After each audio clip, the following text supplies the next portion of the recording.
Bismillahirrahmanirrahim. Assalamualaikum warahmatullahi wabarakatuh. Waalaikumsalam warahmatullahi wabarakatuh.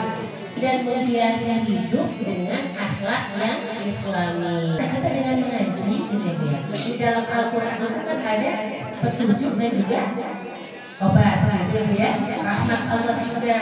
Nah, di sana petunjuk untuk apa? Salah satunya itu tadi petunjuk untuk yaitu akhlak kita, menghiasi hidup kita dengan akhlak yang islami. Ya, ya. Kan dalam Al-Quran, laqad kana lakum fi Rasulillahi uswatun hasanah.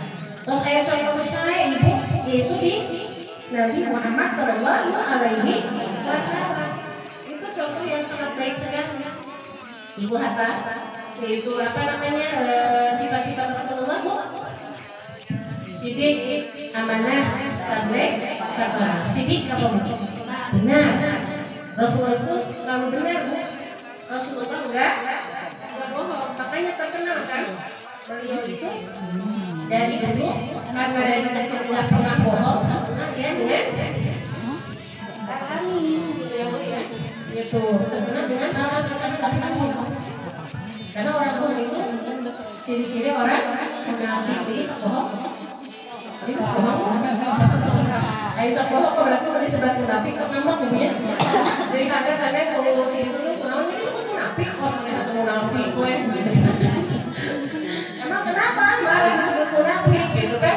Ya anak aja kan orang munafik kan sebenarnya di neraka yang paling bawah itu ya. Sabda Nabi kan ayatul munafiki salah idza hadatsa kadzaba wa idza wa'ada akhlafa wa idza tumina khana. Jadi ciri-ciri munafik ada tiga bu, di mana-mana ngomong suka bohong. Jadi teman-teman kalau menggunakan istilah munafik kalau pasti bohong. Hati-hati ya bu ya. Acara apalagi di bulan Ramadan. Takutnya apa? Takutnya pahala puasa kita hilang seperti itu. Mas, ayah kalian itu aja deh. Mau gitu pak? Ya pokoknya kalian bisa ramu lagi. Bapak atau saya tadi juga tuh kenalin saya laporan jalan seperti kisah pada ayah-ayahnya. Kerja aja kan ya seperti itu. Nah itu yang jadi kalau kita masih bohong itu harus hati-hati, tidak ada kadang bahwa enggak ada apa-apa dan di mana-mana jadi suka lupa itu waktu megaphone dan di mana-mana dipercaya suka ya itu tanda orang yang munafik. Mudah-mudahan kita dijauhkan ya dari sifat munafik seperti itu. Ibu apa enggak? Ibu kenal enggak? Saya Abdul Qadir Al-Jailani kenal? Kenal lagi mana bu? Yang suka ibu kasih hadiah ya? Itu kan kita doain kan itu guru besar kita bukan? Ini apa namanya di dalam kisah diterangkan beliau waktu kecil berpikirnya dia mau mencari ilmu tujuh tahun bu. Datanglah dia ke ibunya, bu saya mau mencari ilmu kemana? Ke Baghdad. Nak Baghdad itu jauh. Udahlah, kamu jangan jauh-jauh mencari ilmunya. Enggak, aku mau ke Baghdad untuk mencari ilmu. Ya udah deh kalau kamu maksa. Kemudian ibunya bu membuatkan baju. Udah membuatkan baju, kemudian beliau ngasih uang. Terus uangnya ibu masukin ya ke saku kamu, ajak baju yang dibikin sama si ibu itu bu. Nah sakunya itu ada di bawah ketek. Oh iya bu, cuman amanah ibu, kamu sekarang mau sama siapa ikut? Yang mau kapilah yang mau berdagang ke sana bu? Gitu, saya mau ikut gitu kan? Ya udahlah, gitu, kata si ibunya. Akhirnya diikhlaskan bu, seperti itu. Pas udah gitu bu, kemudian beliau sebelum berangkat ibunya mana? Awas ya, kamu dimanapun kamu berada, sama siapa kamu ngobrol, kamu jangan berbohong. Itu amanah kita, gitu kan? Dia bu janji. Maka diingat kamu amanatnya dengan siapapun ngobrol, jangan berbohong. Ikutlah ceritanya bu, Syekh Abdul Qadir Al-Jailani. Gitu. Saya Abdul jalan ibu sama kapilah-kapilah yang berdagang. Di tengah jalan ada apa bu? Ada rampok. Di tengah jalan ada rampok bu.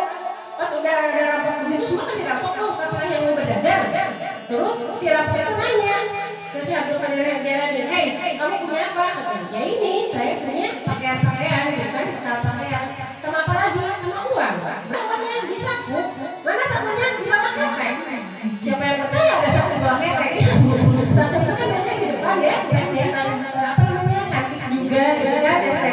sudah, ya kan? Terus itu dikiranya karena anak kecil, wah dia bercanda, udah aku pergi. Ada lagi tuh zamannya lagi, gitu kan? Si perampok lagi, kamu punya apa anak kecil? Katanya gitu. Saya ya punya ini, bawa pakaian dan juga punya uang. Mana uangnya?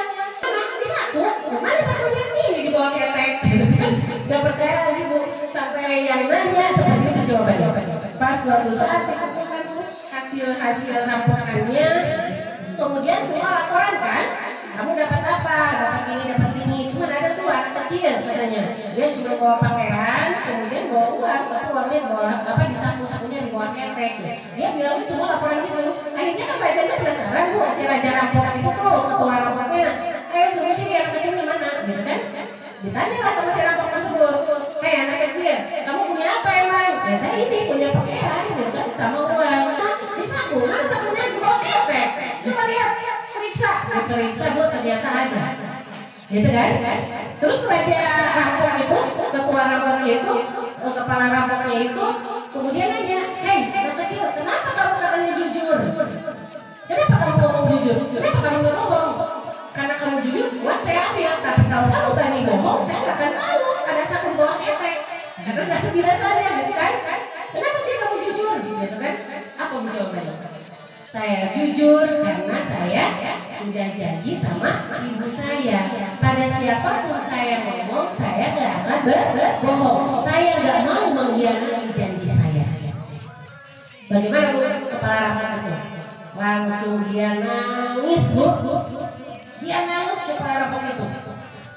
Saya sampai tua begini, saya terus-terusan ngerampok, gitu kan? Saya nggak pernah ada rasa tersentuh. Tapi kamu masih kecil gitu kan, kamu tetap memegang teguh kejujuran, kemudian juga apa bu? Dia tidak ingkar janji kan, amanah. Apa yang dikatakan oleh ibunya, masya Allah ibu. Makanya akhirnya ibu si ketua rampok itu, kepala rampok itu akhirnya sama anak kecil itu bu nangis terharu, ya nggak? Seperti itu sampai akhirnya anak buahnya juga melihat kepala rampoknya tobat, semuanya pada tobat. Itulah ibu, kalau kita mempunyai yaitu akhlak yang baik. Kan dalam Islam akhlak itu ada akhlak mahmudah, ada akhlak mazmumah, ada akhlak terpuji, ada akhlak yang jelek. Nah akhlak Islam itu insya Allah semuanya akhlak terpuji yang sudah dicontohkan oleh Rasulullah Sallallahu Alaihi Wasallam. Amin bu. Kalau kita ya anak-anak kita dididik kita seperti itu, insya Allah seperti tadi keluarga kita akan menjadi keluarga yang teladan, keluarga yang kuat di dalam rumah tangga, yang keluarga yang akan bertemu di dunia juga di akhirat kelak akan berkumpul. Emang keluarga kita akan berkumpul lagi bu di akhirat? Akan ya saya akan berkumpul lagi di akhirat.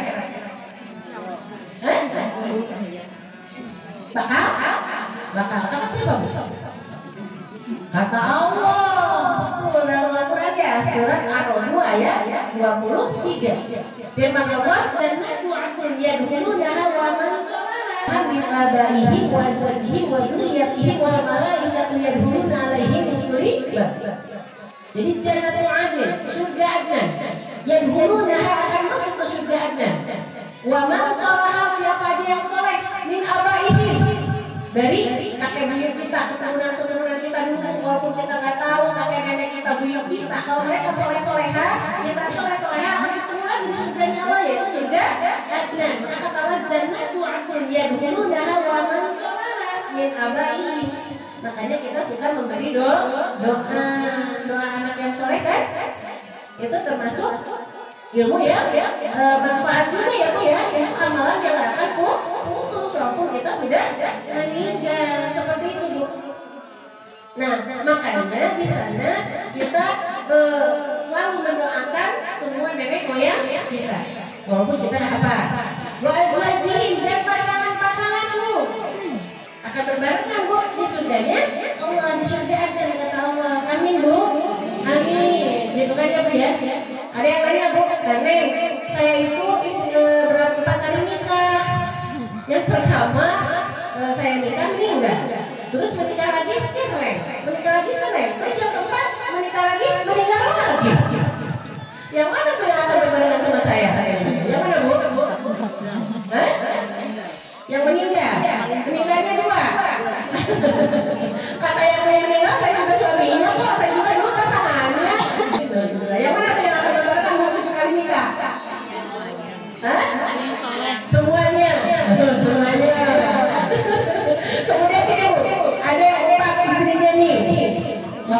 tugas di segala heran.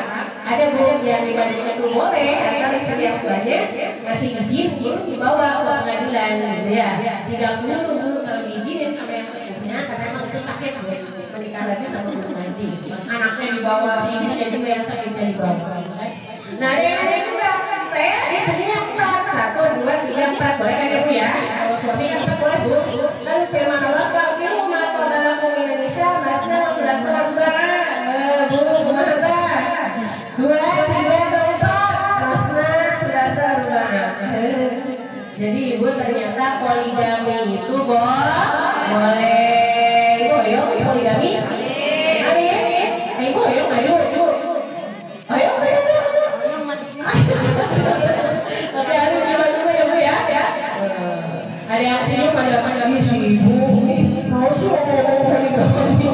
kesannya bu Pak Iman itu malah tadi lupa wahidah. Kalau takut gak bisa adil satu saja, betul nggak?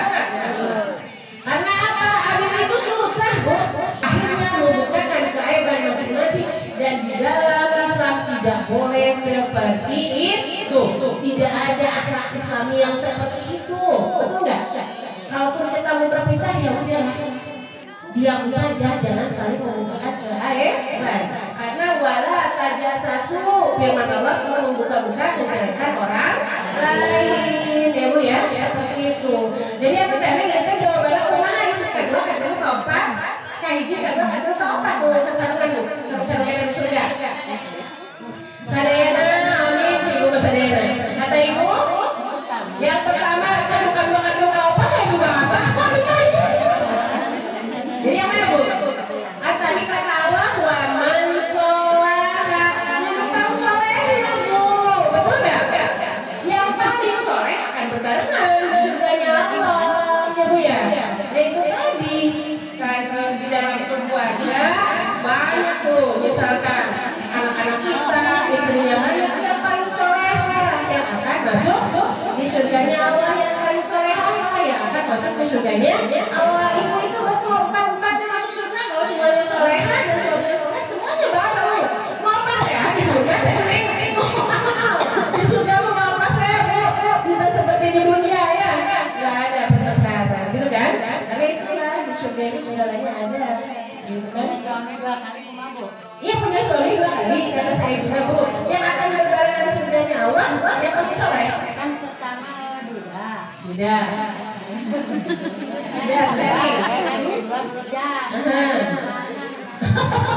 Yang pertama Buddha, yang kedua bujang, bukan Buddha dan bujang bu dilihatnya. Bujang yang kesoleh udah akan berbarengan, ya kan? Justru nanti yang akan dinilai ini yang paling soleh. Makanya kalau kita bu ya, nggak apa-apa saya ini bu ya. Kalau kita mau terjadi perceraian, kita kan banyak yang curhat ya bu ke kantor KUA, kan boleh bu konsultasi tentang agama, boleh KUA ada BP4. Nah ini penyuluh termasuk saya itu bidangnya, termasuk Pak Ustadz ya.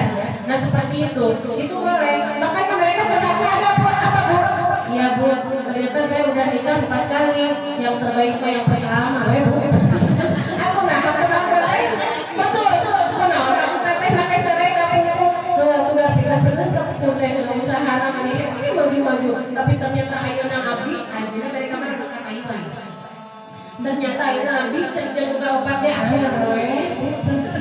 intinya apa? Yaitu akhlak yang baik, istri yang soleha, yang bagaimana? Yang menerima apapun yang dihasilkan oleh suami, yang qanaah bersyukuri apa yang diberikan Allah apa ada. Gitu ya bu ya, seperti itu. Jadi itu bu, kembali lagi kepada tadi, insya Allah dari tadi ya, keluarga itu kalau dari anak kita sudah dididik mengaji ya bu ya. Kalau dari kecil anak kita sudah dididik mencari ilmu dengan mengaji, dengan sholatnya, insya Allah kemanapun anak kita pergi itu akan menjadi kendali di dalam hidupnya. Kemanapun dia pergi pasti, wah aku belum sholat nih, gitu kan? Wah aku belum ngaji nih, kalau sudah terbiasa seperti itu.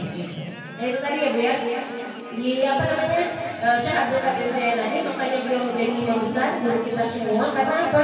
Beliau itu jujur, amanah, juga menepati janji. Itu tadi apa namanya sidik, yaitu ya amanah, kemudian pakonah juga pintar, seperti Rasulullah juga taklid, nyampe. Kita begitu bu, dari Bu nanti kalau ayah sok sampaikan walaupun kayak ibu dan terbiasa lima ibu kemudian kali mengajari sama itu juga, karena bu, iya. Jadi ulah berdak bu asyik nyawa HP, ternyata di HP wah yang macam-macam. Ya harus kita lihat dengan karena itu bisa merubah akhlak kita, gitu ya bu ya. Insya Allah kalau kita sudah akhlaknya seperti itu bu, husnuzon orang, tidak syukur, berbaik sangka terus, kemudian tasamuh itu apa? Toleransi, menghargai perbedaan. Misalkan sekarang bulan Ramadan, tarawih ada yang 23, ada yang 11 tuh jadi pekerjaan, ya bu ya. Penting kita melaksanakan sholat, bukannya mantu sholat, mula-mula sholat, justru masih ada yang 20 kilo sebelah. Yang terpenting masing-masing punya prinsip saling menghargai. Kemudian juga tawadu, rendah hati, dan ta'awun, saling tolong menolong. Maka insya Allah itu semua akhlak itu ada kalau kita mengaji insya Allah. Karena yang ingin cerita mengaji Joseph dari gue ngomong ke batur, dan ke batur ngomong untuk ngaji. Ya nggak bu? Nah seperti itu. Jadi dipupuk hati kita ya bu. Cara memupuk yaitu hati dengan mengaji seperti ini. Jadi seolah disirami lagi. Jadi kita ingat dan menghiasi hidup dengan akhlak Islam. Itu ya bu ya. Mudah-mudahan apa yang saya sampaikan ada manfaat ya khususnya bagi saya untuk yang mendengarkan. Mohon maaf jika ada kesalahan